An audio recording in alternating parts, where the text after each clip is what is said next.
ఇవే పుట్టగొక్కులు అంటారు. మష్రూమ్స్ అని కూడా వీటినే అంటారు. కొంతమంది పుట్టగొడుగులు అంటారు. అయితే వీటి యొక్క ప్రత్యేకత ఏంటంటే ఇవి తినడం వల్ల చాలా హెల్త్కి మంచిదని ఈ మధ్య చాలా చెప్తున్నారు కదా. అయితే నేను ఇవి పెట్టడంలో ఒక ఉద్దేశం ఉంది. ఇవి ఒరిజినల్ పుట్టగొడుగులు, అదే పుట్టగొక్కులు మీన్స్ మష్రూమ్స్. ఇవి దొరకడం చాలా అరుదు, ఓన్లీ సీజనల్గానే దొరుకుతాయి. ఇక్కడంటే శ్రావణ భాద్రపదాల్లో దొరుకుతాయి అంటున్నారు.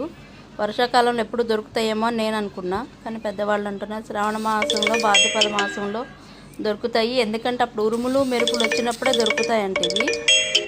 కాబట్టి ఎవరికైనా దొరికితే పుట్టల్లోనే ఉంటాయి ఇవి. పల్లెటూరు వాళ్ళకే దొరుకుతాయి ఇవి.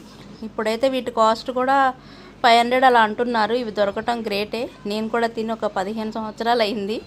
ఎవరన్నా దొరికితే తినండి. మష్రూమ్స్ ఒరిజినల్ ఎలా ఉంటాయి చూపిద్దామని ఈ షార్ట్స్. థ్యాంక్